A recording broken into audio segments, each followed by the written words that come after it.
말씀을 선포하다 보면 한 타픽에 여러 말씀을 전하기도 하는데 이번에는 동일한 말씀, 출애굽기 25장 8절과 9절 말씀을 중심으로 해서 계속 말씀을 전해 나가고 있습니다. 첫날 여러분들과 함께 말씀을 나누면서 성소를 지으라, 이 말씀은 성소로 지어져 가라 라는 이 시대에 성소된 우리들에게 주님께서 주시는 말씀임을 함께 나눴습니다. 우리가 성소를 어떻게 지을 수 있을까? 어떻게 잘 지어져 갈까? 왜 하나님은 출애굽한 이스라엘 백성들에게 첫 번째 명령으로 성소를 지으라 말씀하셨는가? 전날 저녁에 그 아버지의 마음을 나눴습니다. 성소를 지으라 말씀하시는 그 말씀은 우리와 함께 거하기 원하시는, 함께하기 원하시는, 동행하기 원하시는 아버지의 마음. 하나님 우리를 창조하시고 우리와 언제나 동행하기를 원하십니다. 오늘도 하나님과 동행하셨습니까? 우리의 생각 속에, 우리의 걸음 속에, 우리의 삶 속에 우리와 동행하기 원하시는 하나님과 동행할 수 있는 우리들. 정말 그것처럼 행복한 것은 없을 겁니다. 하나님과 동행하는 삶. 성소를 지으라는 또 그 말씀의 하나님의 마음은 동역하기 원하시는, 우리를 일시키기 원하시는 하나님이 아니라 하나님의 새 창조에 함께 동역함을 통해서 그 놀라운 하나님의 은혜를 누리게 하시려는 하나님의 놀라운 계획이 그 안에 있음을 말씀 나눴습니다. 그리고 성소를 지으라라는 그 말씀의 아버지의 마음은 하나님과의 그 사랑의 관계 속에 깊게 들어가기 원하시는, 그래서 첫날 저녁 여러분과 동행, 동역, 사랑을 나눴습니다. 그리고 오늘 아침에 성소를 지으라라고 했는데 하나님을 위하여 성소를 지으라라는 말씀을 나눴습니다. 즉 성소를 짓는데 왜, 목적에 대해서 함께 나눴습니다. 첫 번째가 예수 그리스도의 증인, 우리 오 목사님이 두 글자 그래서 두 글자로 말씀드리면 전도지요. 정말 한 영혼을 위해서 십자가에 죽기까지 우리를 사랑하시는 그 주님. 그래서 우리가 성소로 지어져 간다라는 것, 하나님의 나라를 위해서 성소를 짓는다는 것은 다른 것이 아니라 바로 복음의 증인으로 전도하며 살아가는 삶. 한 영혼을 주님께 인도하는 그 삶이 얼마나 소중하고 귀하고 아버지가 원하시는 삶임을, 그것이 하나님을 위함임을 함께 나눴습니다. 두 번째가 영과 진리로 예배하는 자, 그래서 예배입니다. 우리가 예배라는 의식 속에 있는 것이 아니라 정말 하나님을 진정으로 예배하며 나아갈 수 있는, 예배의 주인은 우리가 아니라 하나님이심을, 오늘도 이 자리에 앉아서 하나님 나의 예배를, 송경일 목사가 어떤 설교를 할까가 아니라 하나님 오늘 이 예배를 통해서 하나님 나의 예배를 받아 주시옵소서. 여러분, 하나님이 나의 예배를 받아 주시면 그 다음은 말로 표현이 안 되는 겁니다. 하나님이 받아 주시는, 하나님이 우리의 예배를 받아서 너무 기뻐하시니까 그 다음에 은혜가 우리의 삶 가운데 차고 넘치게 되어지는 겁니다. 그래서 하나님 앞에 온전한 영과 진리의 예배자로 예배를 사모하며 예배 자리를 사모하고 예배자로 사는 것. 그리고 마지막 세 번째로 또 사랑이라는 단어로 마무리가 되는데, 이 사랑은 서로 사랑하는 거죠. 첫날 사랑이 하나님과의 사랑의 관계였다면 두 번째 하나님을 위하여, 즉 성소로 지어져 가는 그 목적은 우리가 서로 사랑하며, 우리가 서로 사랑할 때 세상이 우리가 하나님의 제자임을 알게 되어진다 말씀을 드렸습니다. 말씀을 나누면서 기도하는 바가 있다면 이 말씀이 여러분의 머리에만 남는 것이 아니라 여러분 심령 가운데 사겨져 날이 지나가면 지나갈수록 여러분의 삶이 하나님을 닮아가는, 정말 진정한 하나님의 성소로 지어져 가는 그런 삶이 되어지기를 소망합니다. 그래서 짧은 시간에 듣는 말씀들, 내 머릿속에만 기억하는 것이 아니라 내 심령으로 매 순간 가져올 수 있는 우리가 되어지기를 소망합니다. 그런 마음을 한번 다시 한번 따라해 주실래요? 동행, 동역, 사랑. 이것이 뭐죠? 성소를 지으라는 하나님의 마음이라고 했습니다. 자, 한번 또 따라 하십니다. 전도, 예배, 사랑. 이것은 무엇이죠?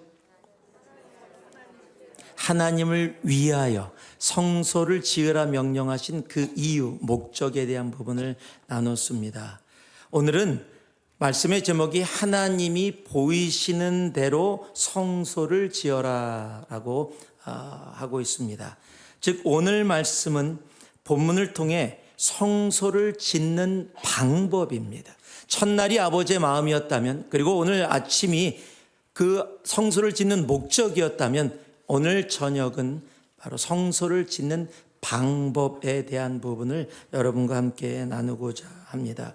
다시 한번 출애굽기 25장 9절을 보면은요, 물은 내가 내게 보이는 모양대로 장막을 짓고 기구들도 그 모양을 따라 지을지니라. 하나님이 보여주시는 대로, 내가 내게 보이는 모양대로라고 이야기하고 있어요. 여기서 굉장히 중요한 단어가 나오는데요, 영어로 보면은요, exactly like the pattern I will show you. exactly like, 조금도 다르지 않게 내가 너에게 보여주는 모양, 그 모습 그대로를 이야기하고 있어요. exactly like, 똑같이 라고 이야기하고 있는 겁니다. 내게 보여줄 건데, 보여주었는데 그 보여준 그대로 조금도 벗어나지 않도록 그 모양 그대로 성소를 지으라 라고 이야기하고 있는 겁니다. 여러분, 성소는 내가 원하는 대로 짓는 것이 아닙니다. 성소는 처음부터 끝까지 하나님이 보여주시는 대로, 하나님이 말씀하신 대로 지어져 가야 되는 것이 하나님의 성소입니다. 하나님이 우리의 의견을 묻고 있지 않습니다. 우리들이 모여서 투표해서 좋은 모양, 사이즈 정하라고 말씀하지도 않으십니다. 하나님은요, 전혀 민주적이지 않습니다. 요즘 많이 민주, 교회가 민주적이어야 된다 그러는데, 죄송합니다. 하나님은 전혀 민주적이지 않으세요. 여러분, 교회는 민주주의로 이루어지는 것이 아닙니다. 교회는 하나님주의입니다. 오늘 말씀도요, 우리의 의견을 전혀 묻지 않으시고 내가 내게 보여주는 그 모양대로, 내가 너에게 이야기하는 그 말씀 그대로, exactly like, 똑같이 그대로 성소를 지어라 라고 말씀하고 있다라는 사실입니다. 성소를 지으라고 말씀하시면서 사이즈뿐만이 아닙니다. 재료까지도 이러한 재료로 지어라 라고 이야기하십니다. 그러면서 왜 이렇게 해야 되는가를 전혀 설명하지 않고 계십니다. 우리의 이해를 구하고 계시지도 않습니다. 내가 이렇게 이러한 모양으로 이렇게 지으라고 하는데 이유가 있단다. 내가 설명해 줄게. 여러분, 그런 성경이 있으면 저에게 가져와 주시기 바라요. 전혀 설명하지 않으십니다. 우리를 설득하려고도 하지 않으십니다. 여러분, 사람은 무엇을 할 때 이해되지 않으면 참 힘들어요. 저는 신앙생활하면서 그런 얘기도 들었습니다. 목사님, 저는 이해할 수 없으면 믿을 수 없습니다. 이게 무슨 말이에요 대체? 여러분, 이해할 수 없으면 믿을 수 없다라는 것은 굉장히 상충되는 말입니다. 여러분, 이해한다면 굳이 믿을 필요가 없게 되거든요. 이해할 수 없는 것들이기에 믿음이 필요한 것입니다. 근데 사람들은요, 이해할 수 없으면 자꾸 질문을 던질 수밖에 없게 되어져요. 왜 하나님 이 재질로 만들어야 하나요? 제 생각에는 이것보다는 다른 재질로 만드는 것이 훨씬 더 효율적일 텐데요. 왜 이 재질로 만들어야 하나요? 아니, 하나님 이 사이즈가 너무 큰 거 아닌가요? 우리가 감당하기에는 너무 큰데요. 하나님 이거 너무 작은 거 아니에요? 요 작은 것보다는 조금 더 사이즈를 늘려서 해야 더 좋지 않을까요? 지금 주님께서 말씀하시는 것은 우리 형편에 조금 무리해요. 조금 작게 만들고 조금 더 현실적으로 만드는 것이 더 낫지 않을까요? 많은 사람들이 성소는 이런 모양이 더 좋다라고 하는데 다른 곳에서 지어진 것을 보니까 참 괜찮은 게 있던데 그걸 좀 본따서 하면은 어떨까요? 그런데 우리 하나님은요, 성소를 지으라 말씀하시며 우리의 생각을 말할 기회조차 만들지 않으십니다. 여러분 왠지 아십니까? 여러분 성경의 처음이 어디입니까? 모르시나요? 여러분 성경의 처음 창세기죠. 자, 창세기 1장 1절을 한번 같이 벌써 이렇게 비춰주시 너무 빨리 비춰주셨네. 안 보고 좀 해보려고 했는데요. 자, 같이 한번 읽어보겠습니다. 시작. 여러분 이것이 성경의 시작이에요. 태초에 하나님이 천지를 창조하시니라. 여러분 이 말씀이 이해가 되어집니까? 이해가 되지세요? 엄청나십니다. 정말 최고십니다.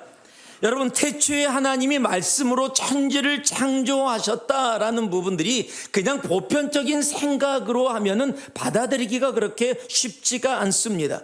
여러분 천지 창조가 이루어지면서 빛이 있으라 했더니 빛이 있었습니다. 그런데 그 빛은요 태양이 있기 전에 존재했습니다. 우리는 빛은 태양입니다 지금. 그런데 그 태양이 이루어지기 전에 이미 첫 번째 날 빛이 있으라 말씀하셨더니 빛이 존재했다라고 이야기를 합니다. 우리가 이해할 수 없는 내용들, 여러분 천지창조를 가지고 창조과학이다 아니다 점진적이다 여러 가지 이야기가 나옵니다. 여러분 이것을 왜 그렇게 해요? 이해하려고 하기 때문이에요. 하나님이 천지를 창조하셨다라는 것을 내 생각 안에서 이해하려고 하니까 어떤 방법으로 어떻게 해야 이것이 이해되어질 수 있을까를 막 고민하니까 그것에 대한 디베이트가 이루어집니다. 그런데 성경은요 우리의 이해를 구하고 있지 않다라는 거예요. 태초에 하나님이 천지를 창조하시니라는요 이해를 구하는 설득의 이야기가 아니라 선포입니다. 여러분 성경은요 선포로 시작합니다. 그리고 맨 마지막에 계시록의 맨 마지막 단어가 뭐예요? 아멘이에요. 믿습니다예요. 여러분 선포는요 우리의 이성과 우리의 이해를 요구하고 있지 않습니다. 하나님의 선포는 우리의 동의를 구하지도 않습니다. 하나님의 선포는요 그 선포를 내가 그 선포 그대로 받느냐 받지 않느냐로 결정이 되어지는 거예요. 하나님의 선포를 그래서 이해나 상식을 넘어 그대로 받아들이는 것을 성경이 믿음이라고 이야기하고 있는 겁니다. 그래서 하나님이 보이시는 대로 성소를 지어라 라는 이 말씀 속에 하나님이 우리들에게 요구하시는 것이 있습니다. 바로 믿음입니다. 히브리서 11장 6절을 보면 믿음이 없이는 하나님을 기쁘시게 못하나니 하나님께 나아가는 자는 반드시 그가 계신 것과 또한 그가 자기를 찾는 자들에게 상 주시는 이심을 믿어야 할지니라 말씀하십니다. 한 목사님이 계셨습니다. 굉장히 인격적인 목사님이십니다. 너무 성도들을 사랑하시는 귀한 목사님이세요. 근데 목사님이 은사가 하나 있으신데 그 은사가 뭐냐면 예배를 시작하고 말씀을 전하기 시작하시면 5분 안에 모든 성도들을 편하게 잠자리로 들게 하는 아주 탁월한 은사를 갖고 계신 목사님이 계셨습니다. 목사님이 너무 마음이 좀 힘드신 거예요. 성도들을 너무 사랑하는데 당신이 말씀을 전하기 시작하면 5분 안에 모든 분들이 편하게 잠을 주무시니까 어떻게 하면 성도들에게 나도 말씀을 잘 전할 수 있을까 고민하고 기도하는데 좋은 소식이 들려옵니다. 근처 마을에서 굉장히 잘 알려진 귀한 말씀을 잘 전하시는 목사님이 부흥회를 한다는 거예요. 됐다. 내가 그분한테 가서 좀 배워야 되겠다. 그래서 기도하면서 기다리다가 드디어 그날이 왔습니다. 그리고 제일 먼저 가서 제일 앞자리에서 노트를 꺼내서 그분이 하는 말씀을 하나도 빼놓지 않고 다 기록해서 가져가서 교회에서 말씀을 전하는 데 도움받으려고 이제 모든 앞에 순서가 끝나고 강사 목사님이 나왔습니다. 모두 마음과 귀를 열고 말씀을 받으려고 기다리고 있는데 그 강사 목사님이 갑자기 이렇게 이야기를 시작합니다. 지금까지 내가 사랑하고 사모했던 여인은 다른 남자의 아내였습니다. 그러니까 사람들이 은혜 받으러 왔다가 깜짝 놀란 거예요. 조금 웅성웅성하고 이게 뭐지? 라고 하고 있는데 계속해서 이야기를 합니다. 그 여인은 다름이 아니라 저의 어머니십니다. 사람들이 와 하고 웃었어요. 와 하고 웃는 와중에 마음이 열리니까 말씀을 전하는데 사람들이 말씀을 막 너무 잘 받는 거예요. 앞에서 그 이야기를 듣고 있던 목사님이 이거다 라고 생각을 했습니다. 이거구나. 그래갖고서 그것을 그대로 다 적었습니다. 다 적어서 갖고 다 끝난 다음에 이제 집에 가서 준비하고 드디어 주일이 됐습니다. 그 교회는 굉장히 전통적인 교회입니다. 목사님이 이 가운을 입고 예배를 하고 종이 있어서 땡 치고서 예배를 시작하는, 주일이 돼서 성도님들이 정말 편안한 마음으로 오늘도 편안하게 잠자리에 들 마음으로 전부 다 교회를 다 오셨어요. 다 자리에 앉으셨습니다. 뭐 전혀 다른 기대가 없었습니다. 목사님이 나오셨어요. 보통 때랑 똑같이. 뭐 전혀 다르지 않습니다. 그리고 이제 말씀을 듣는데 목사님이 이렇게 설교를 시작하시는 거예요. 여러분, 지금까지 제가 사랑하고 사모했던 여인은 다른 남자의 아내였습니다. 이 목사님이 성도들을 재우는 은사는 있을지 몰라도 절대 이상한 일을 하실 분이 아니라는 것을 모든 성도들이 알고 있는데 갑자기 그런 이야기가 나오니까 성도들이 깜짝 놀랐어요. 권사님들이 그 이야기를 듣고 막 울기 시작하고요. 장로님들이 어쩔 바를 모르고 막 하는 모습 속에 목사님이 당황을 했어요. 바로 다음 이야기를 해야 되는데 다음 이야기가 떠오르지 않는 거예요. 그래서 목사님이 이렇게 얘기했습니다. 그런데 그 여인이 누구인지 도저히 생각이 나지 않습니다. 여러분, 아무리 좋은 것이라고 해도 나의 것으로 내 삶 속에 소화되어서 내가 살아갈 수 없으면 그것은 아무리 좋은 것이라고 해도 나와는 상관이 없게 되어집니다. 여러분, 교회의 믿음이 그렇습니다. 여러분, 어느 교회가 믿음을 이야기하지 않습니까? 여러분, 신앙생활의 신이 믿음 아닙니까? 믿음 생활입니다. 여러분, 믿음을 이야기하지 않는 교회가 어디 있습니까? 예수님 믿습니다, 믿습니다, 믿습니다 하는데 여러분, 교회처럼 믿음 없는 곳이 정말 믿음을 찾기가 힘들고 어려울 때가 우리의 삶 가운데 너무도 많다라는 겁니다. 성경은 분명히 믿음이 없이는 하나님을 기쁘시게 못한다라고 분명히 얘기합니다. 여러분, 한국말보다요 영어로 더 정확하게 얘기해요. It is impossible입니다. 여러분, 내가 신앙생활을 하고 있는데 믿음이 없어요. 굉장히 좀 이상한 말이 될지 모르지만요, 내가 믿음이 없이 주님 앞에 나와 있는 삶이라면 그 삶은 하나님이 기뻐하지 않는 삶, 하나님이 기뻐하지 않는다면 그 기뻐하지 않는 예배는 하나님이 받지 않으시고 하나님이 그 예배를 받지 않으신다면 여러분, 우리의 예배는 하나님과 아무 상관없는 의미 없는 의식 외에는 아무것도 아니라는 겁니다. 여러분, 믿음이 없이는 without faith it is impossible. 믿음이 없이는 하나님을 기쁘시게 하는 일은 불가능하다라고 이야기합니다. 여러분, 믿음이 없으면 하나님이 보여주시는 그 모양, exactly like 그 모양 똑같이 절대 행할 수가 없습니다. 이해 안 가서 못합니다. 받아들일 수 없어서 못합니다. 여러분, 하나님은요, 그래서 하나님이 보이시는 대로 생활하고 살았던 사람들을 성경에 우리들에게 알려준, 성경 전체가 처음부터 그렇지만 한 부분을 선택해서 당신의 마음을 그대로 우리에게 알려준 것이 있습니다. 그것이 우리가 너무도 잘 아는 히브리서 11장 믿음장이라고 불려지는 곳입니다. 그것에 나오는 신앙의 선배들은요, 시대도 모양도 다 다릅니다. 그런데 그들을 성경은 한마디로 표현합니다. 믿음이라고요. 믿음으로, by faith, 믿음으로 살았다라고 이야기를 하고 있습니다.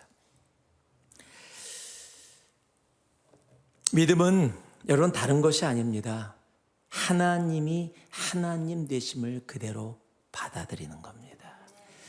자, 한번 따라해 주실래요? 믿음은 하나님이 하나님 되심을 그대로 받아들이는 것이다. 여러분, 그래서요, 믿음은 하나님을 세상의 기준이나 사람의 이해 테두리 안에 넣지 않습니다. 그래서 나에게 도저히 이해되어지지 않는 말씀을 하셔도 그 사실보다 하나님이 하나님 되시기에 이해되지 않음보다 하나님을 앞에 놓을 수 있게 되어지는 것, 여러분, 그것이 믿음입니다. 어느 신학교 교수님이 첫 말씀으로 이렇게 신학생들에게 이야기했다고 합니다. 제가 적었는데 한번 읽어드릴게요. 여러분이 지금 가지고 있는 모든 믿음의 세계는 최소한 한 번은 철저히 무너지고 부서져야 할 것입니다. 처음부터 다 허물고 그 위에 견고하게 다시 세워져야 할 것입니다. 신앙의 세계는 초자연적인 것입니다. 그렇다고 미신적인 황당무계한 초를 말하는 것이 아닙니다. 합리적인 이성적 판단의 세계를 다 동원할지라도 그 한계가 명백하니까 그 견고한 이성적 바탕 위에서 하나님의 세계로의 믿음으로 초월하는 것입니다. 그것이 믿음의 본질이기 때문입니다. 여러분, 히브리서 11장은 바로 그 이성을 초월하는 믿음의 본질을 보여주는 예들을 우리에게 알게 합니다. 여러분, 대표적인 것이 노아의 이야기지요. 방주를 지으라고 이야기합니다. 7절에는 이렇게 기록되어 있습니다. 믿음으로 노아는 아직 보이지 않는 일에 견고하심을 받아 경외함으로 방주를 준비하여 그 집을 구원하였으니 이로 말미암아 세상을 정죄하고 믿음을 따르는 의의 상속자가 되어졌느니라. 아직 보이지 않는 일, 여러분, 도저히 이해되어질 수 없는 일. 노아 때까지는 아직 비라는 것을 한 번도 경험해 본 적이 없는 시대입니다. 그런데 하늘에서 비가 내리고 땅에서 물이 솟아올라서 온 세상이 멸망할 것이다 라고 얘기합니다. 그러니까 그것을 준비하기 위해서 방주를 지어라라고 하는데 노아는 믿음으로 그것을 행했다. 하루 이틀도 아니고 수십 년을 믿음으로 행했다라고 성경은 기록하고 있는 겁니다. 그래서 그 믿음으로 살아간 그를 의의 상속자다라고 이야기하고 있는 겁니다. 그 다음 8절은요, 아브라함 이야기를 합니다. 믿음으로 아브라함은 부르심을 받았을 때에 순종하여 장래의 유업으로 받을 땅에 나아갈새 갈 바를 알지 못하고 나아갔으며, 지금 어디로 가는지 알지도 못하고 나아갔다라는 겁니다. 여러분, 요즘은 이런 사람들을 뭐라고 부를까요? 바보라고 부릅니다. 어디 가는데 몰라. 여러분, 그렇잖아요. 바보잖아요. 여러분, 남편이 이런 사람이라고 해보세요. 오늘 뭐 할 거야? 몰라. 앞으로 어떻게 살 건데? 나도 몰라. 여러분, 아내들 속 터질 겁니다. 내가 이런 사람을 믿고서 어떻게 살아? 여러분, 그것이 세상이잖아요. 지금 아브라함이요, 여보 갑시다. 어디를요? 몰라. 근데 다 여기 여태까지 살아온 땅 다 버리고 가자는데 하나님이 가래. 아니, 어디로 갈 건데요? 아니, 몰라. 나도 그냥 가자니까. 따라 나서실 분 아마 아무도 없을 거예요. 그냥 바로 옆에 집사님한테 전화 걸 겁니다. 우리 남편 때문에 죽겠어 정말. 대책이 없어. 대책. 여러분, 그것이 이 모습이거든요. 그런데 갈 바를 알지 못하고 자기가 태어나고 살아왔던 모든 것을 내려놓고 옮겨진 그 걸음을 단 하나 때문에 하나님이 가라 말씀하셨기에. 여러분, 그것을 성경은 믿음으로라고 말씀하고 있다라는 사실입니다. 우리는 정말로 참 믿음 없는 그런 시대를 살아가고 있어요. 여러분, 하나님을 창조주라고 말하면서도 하나님이 말씀하신 것을 내가 이해가 안 가면요, 또는 보호 조치가 되어져 있지 않으면 안 합니다. 이성과 이해를 믿음보다 앞에다 놓고 우리 생활은 다 그렇게 살아가면서 교회에서는 믿음으로라고 이야기를 합니다. 하나님의 명령 앞에서도 하나님 대체 왜요? 이야기를 해주셔야 할 거 아닙니까? 라고 하나님께 나를 이해시켜 달라고. 그것이 믿음인 양 하나님께 우기기도 합니다. 믿는다고 하면서도요, 내 현실을 그 믿음보다, 더러는 심지어는 하나님보다 앞에다 놓고 나아갑니다. 여러분, 마태복음에 보면 제자들이 오병이어의 놀라운 기적을 경험하게 됩니다. 떡 5개와 물고기 2마리로 남자만 5,000명을 먹이는, 그리고 12광주리가 넘는 놀라운 기적을 경험하게 되어집니다. 여러분, 그 후에 먼저 갈릴리 바다로 주님께서 바다로 건너가게 하시는데 갑자기 바다에 풍랑이 일게합니다. 자, 오병이어의 놀라운 기적을 제자들이 경험을 했습니다. 와, 어떻게 이런 일이 이루어질 수 있지? 이해와 상식을 뛰어넘는 일들을 하나님이 그들로 경험하게 하셨어요. 그리고 바다를 건너가게 하는데 풍랑이 일어납니다. 제자들이 힘들고 어려운 상황이 되어졌어요. 그때 예수님께서 물 위로 걸어오십니다. 맨 처음엔 유령인 줄 알고 제자들이 놀라서 무서워하죠. 근데 예수님이 나다라고 이야기했더니 베드로가 나서서, 이 베드로 성격이 한 성격하거든요. 성격이 좀 급해요. 자신도 물 위로 걷게 해달라고 이야기합니다. 그게 마태복음 14장 28절에 기록되어 있는데요. 베드로가 대답하여 이르되 주여, 만일 주님이시거든 나를 명하사 물 위로 오라 하소서 하니. 여러분, 주님이시거든, 이것은 지금 하나님이셔서 똑같은 말씀이에요. 예수님이라면 나로 물 위로 걷게 할 수 있다라는 거예요.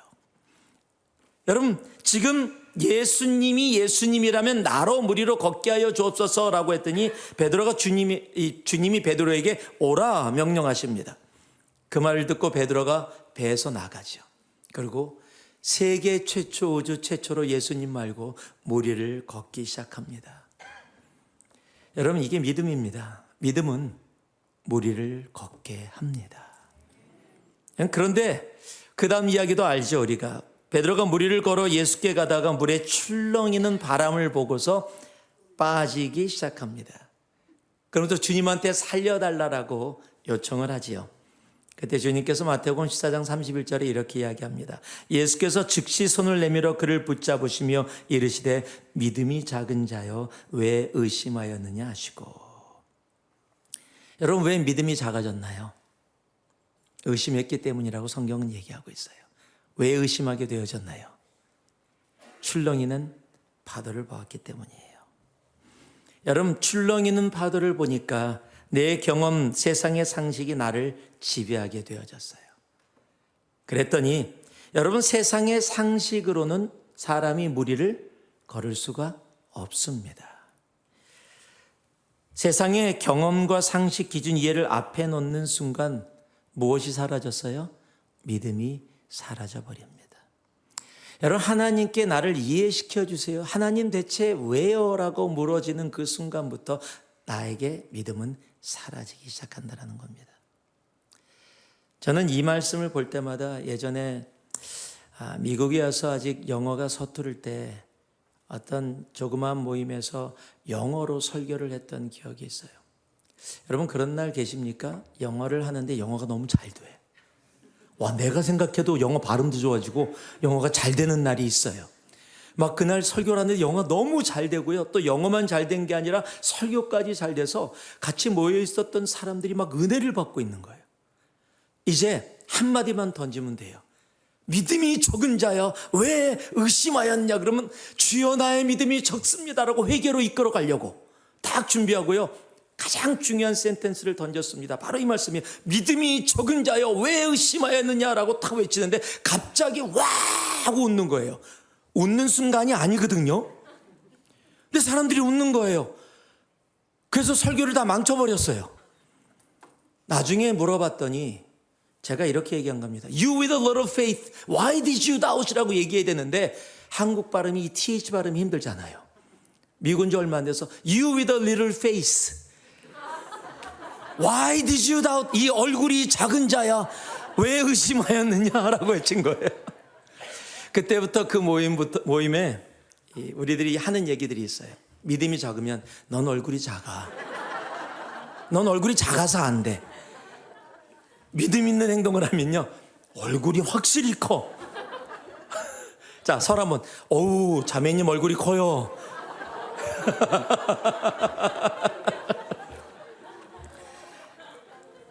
제가 그래서 얼굴이 커요. 여러분 얼굴이 커야 돼요. 네.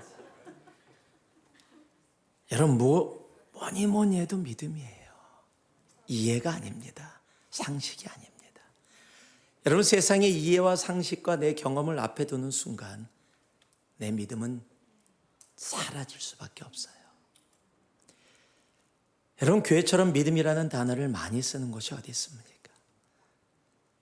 그러나 정말 슬프고 아프게 정말 신앙생활을 하다 보면 교회 안에서 믿음을 찾기가 정말로 힘들고 어려울 때가 얼마나 많은지, 그 믿음이라는 단어를 그렇게 많이 사용하면서도 믿음보다는 교회를 의논하면서도요 이해와 상식과 현실과 경험이 믿음보다 훨씬 더 앞에 나서서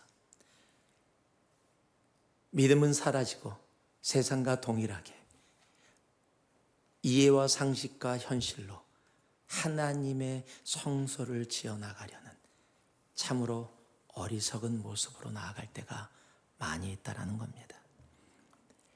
여러분 하나님이 보이시는 대로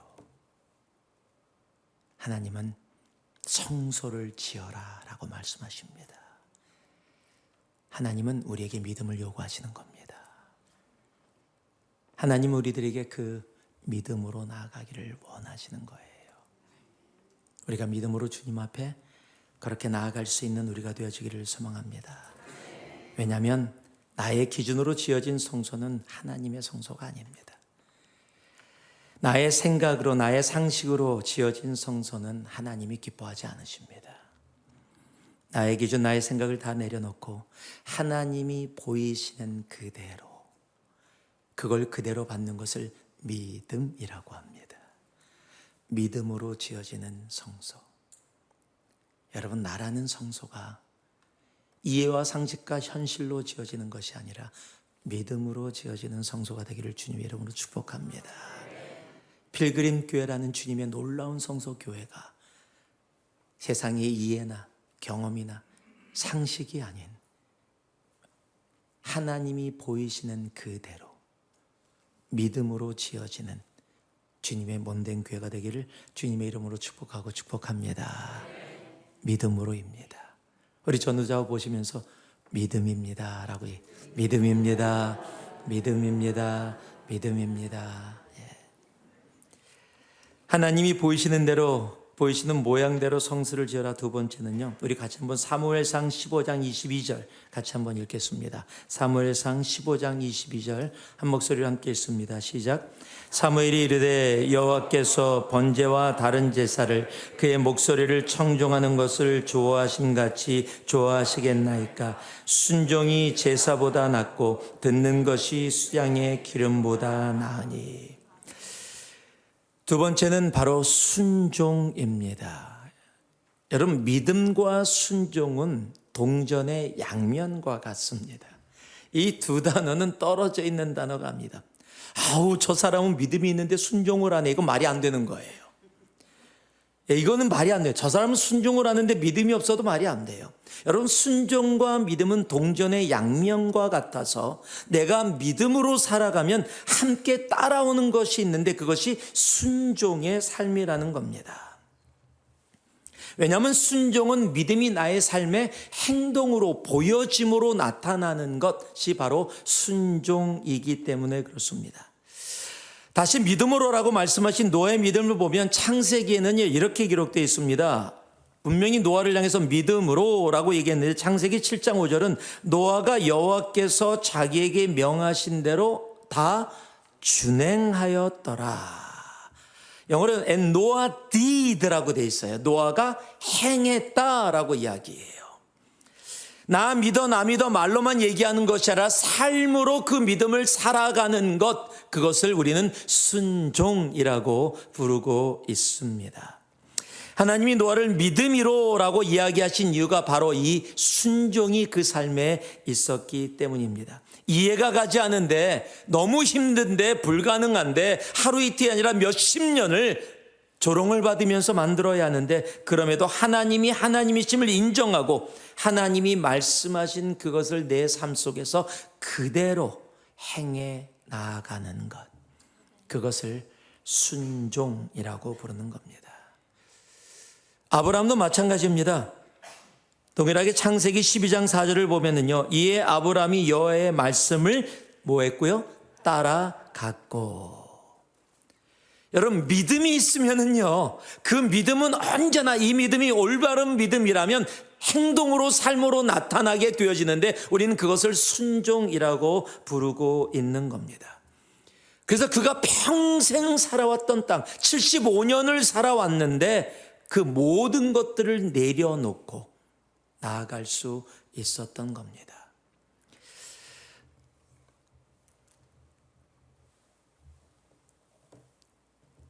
믿음은 행동으로 나타나게 되어지는 겁니다. 요즘은 이 노는 것들이 굉장히 많아서 여러 가지 놀이 프로그램이 많아서 혼자 재밌게 즐겁게 놀 수 있는 것이 있었지만, 예전에는 어떤 인터테인먼트가 많이 없었기 때문에 저도 미국에 처음에 왔을 때 LA 지역에도 서커스가 있었습니다. 그래서 서커스에 가서 구경하는 그런 사람들이 있었는데, 미국에도 그런 시대가 있었습니다. 특히 서커스 중에 이 나이아가라 폭포에서 이 줄을 매달고 그 위를 걷는, 한국에 있을 때 TV에서도 한번 이렇게 보여주는 그런 일이 있었습니다. 아주 유명한 그 고개를 하는 사람이 나이아가라 폴에서 고개를 한다고 광고가 나가니까 그 주에 사람들이 굉장히 많이 모였습니다. 굉장히 많이 모여서 그곳에 있는데, 이 사람이 굉장히 인터테인을 잘하는 사람이에요. 그러니까 사람들이 많이 모여있는데 이럽니다. 여러분, 제가 아무것도 가진 것 없이 지금 이쪽에서 저쪽까지 무사히 건넜다가 돌아올 것을 여러분은 믿으십니까? 할 때 와! 하고 환호를 질러요. 그 환호 속에서 무사히 건넜다가 돌아옵니다. 그러니까 사람들이 더 큰 환호를 보냅니다.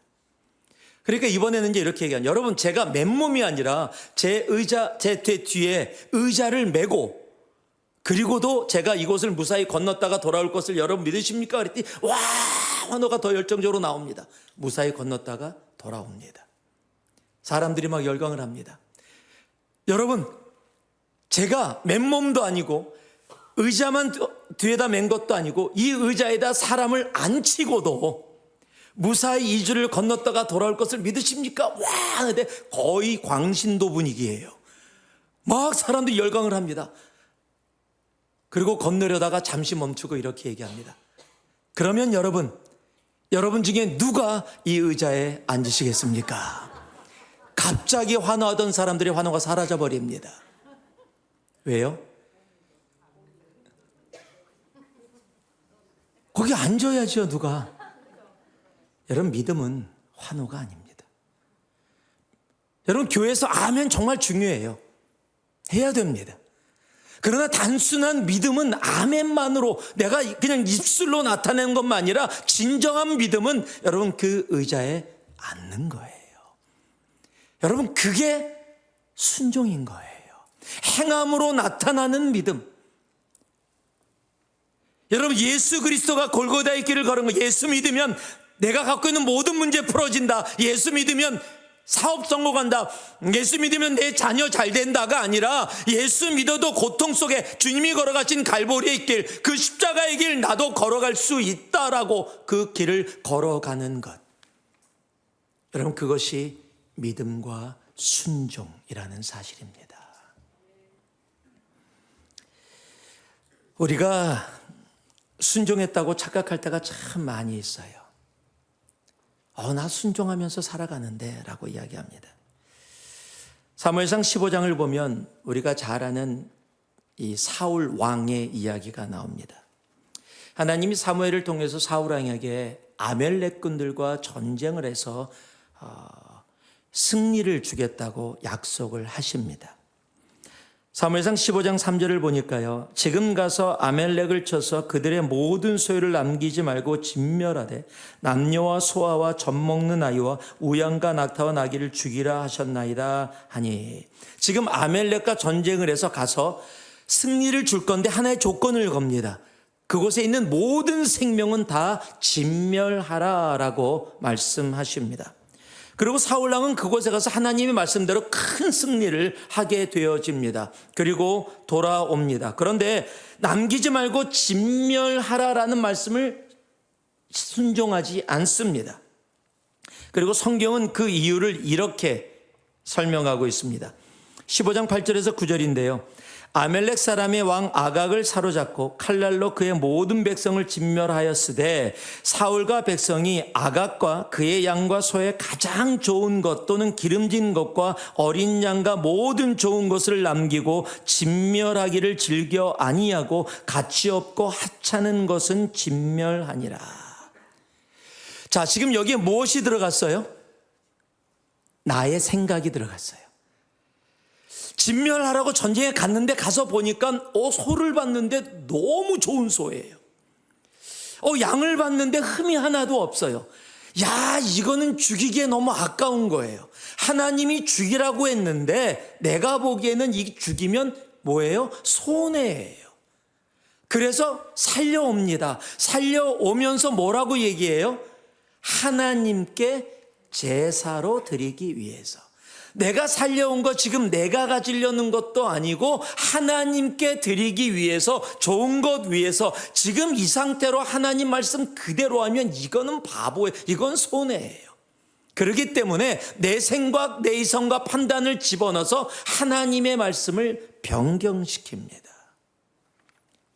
여러분, 이것 때문에 하나님이 사울 왕을 버리기로 작정하시게 되어지는 거예요. 그런 재밌는 사실이 있어요.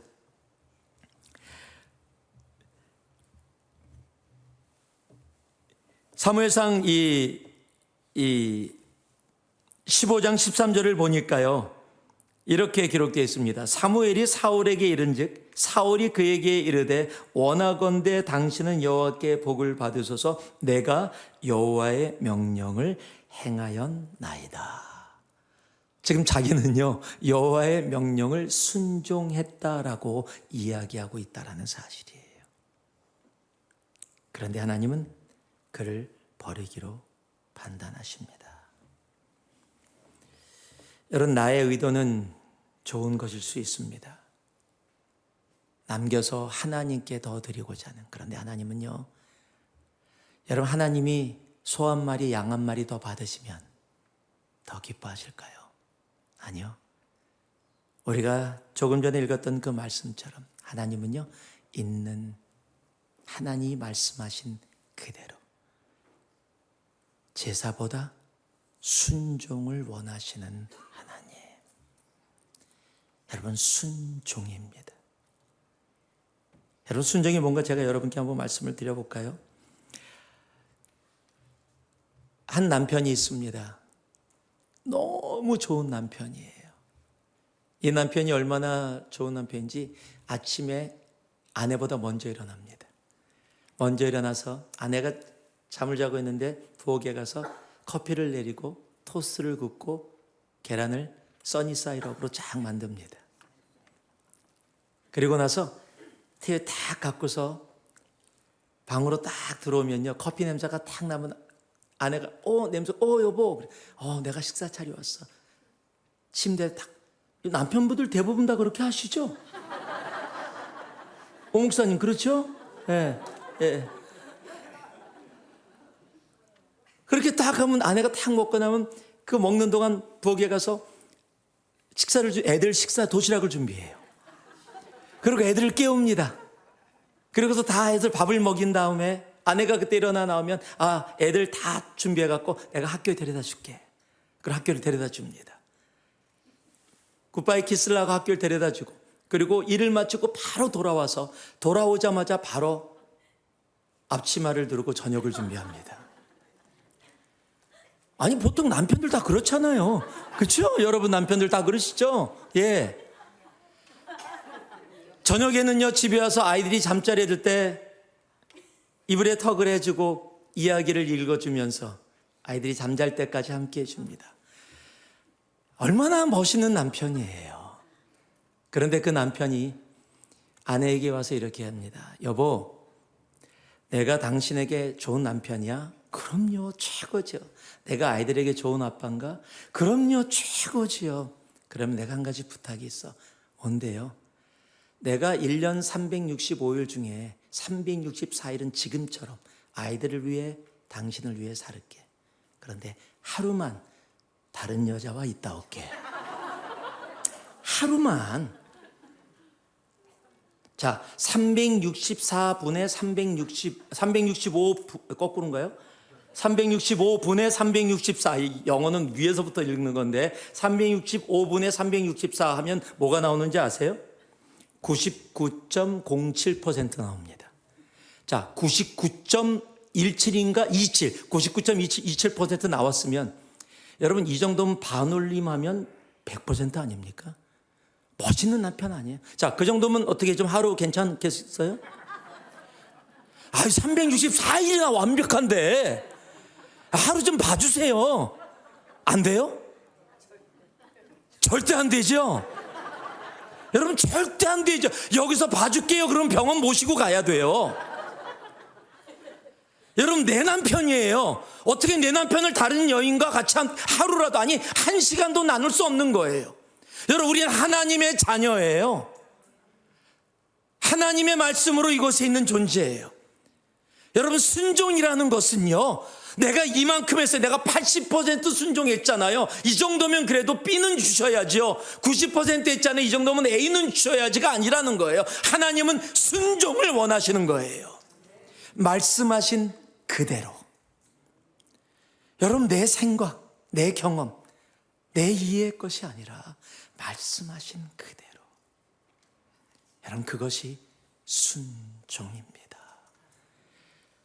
하나님이 보이시는 그대로 성소를 지으라. 믿음이 있어야 합니다. 그리고 그 믿음을 삶 가운데 살아나가는 진정한 순종. 그 순종으로 나아갈 때 정말 하나님은 우리들의 성소를 통해 놀라운 영광을 받게 되실 겁니다. 말씀을 마무리합니다. 우리의 인생의 성소를 지어나가며 하나님의 말씀대로 짓는 것이 정말로 중요합니다. 여러분 세상은 너무 세상의 방법이 판을 치고 있습니다. 나의 방법대로, 나의 생각대로가 가득 차 있습니다. 하나님 몸된 교회를 이야기하면서도 세상에서는 이렇게 하던데요, 지금 현실이 이런데요 라는 이야기가 우리가 주님께서 무엇이라고 말씀해 주시는가 믿음으로 함께 먼저 찾는 것보다 더 앞서서 나타날 때가 얼마나 많은지요.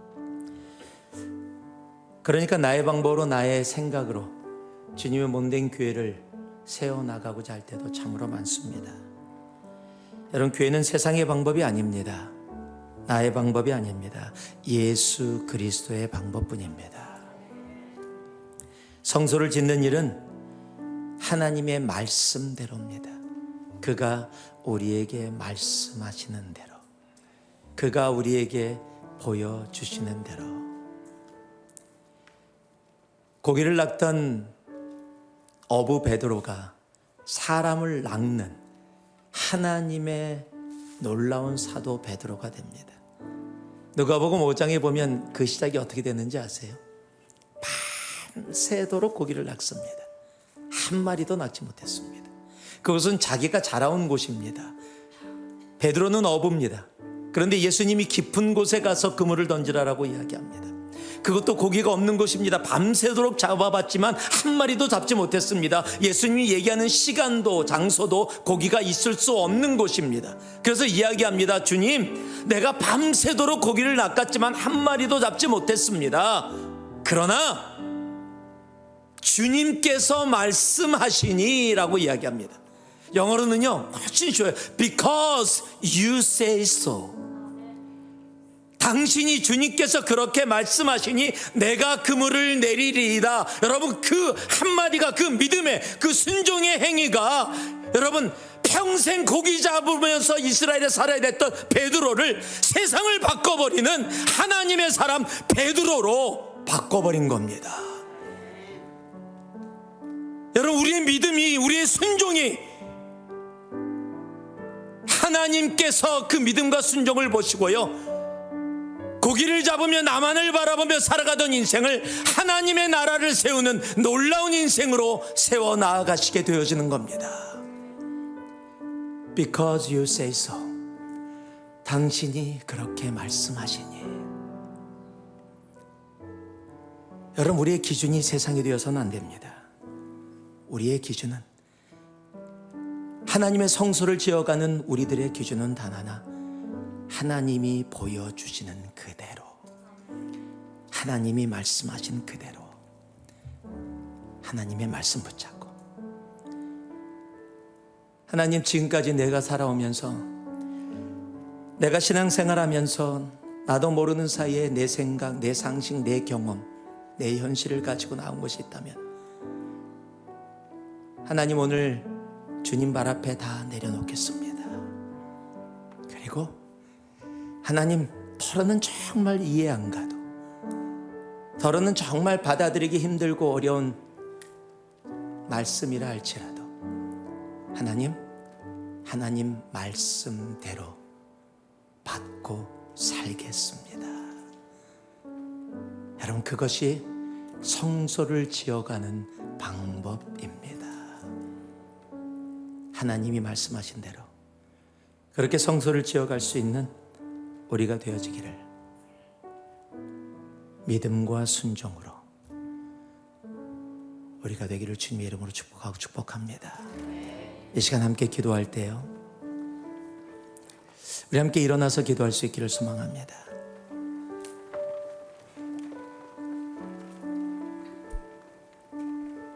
교회에서 믿음을 얼마나 많이 이야기합니까? 요즘 교회에서는 순종을 얘기하기가 두려워졌다라고 이야기합니다. 순종을 이야기하면 거부부터 보여지기 때문입니다. 또 나 일시키려고 순종이라는 단어, 여러분, 세상의 사탄이 그 단어를 얼마나 귀한 단어인데 그 단어를 트위스트해서 얘기 못하게 하고 순종을 이야기하면 이상한 뒤처진 모습처럼 만들어버리는 세상이 되어졌습니다. 여러분, 그러나 세상이 무엇이라고 이야기한다 할지라도 성경은 지금도 하나님의 성소는 다른 것으로 지어지지 않습니다. 방법은 믿음과 순종으로입니다. 하나님, 제가 믿음으로 하나님이 하나님 되심을 받아들이게 하시고 하나님, 삶으로 그 믿음을 살아가는 순종이 있게 하여 주시옵소서. 세상의 이해와 경험과 이성, 상식 모든 것 오늘 십자가 발 앞에 내려놓겠습니다.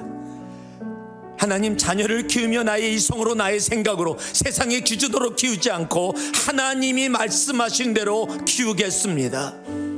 하나님, 내가 가정에서 생활을 하며 직장에서 일을 하며 학교에서 공부하며 하나님이 말씀하신 대로 하나님 믿고 행하며 순종하겠습니다.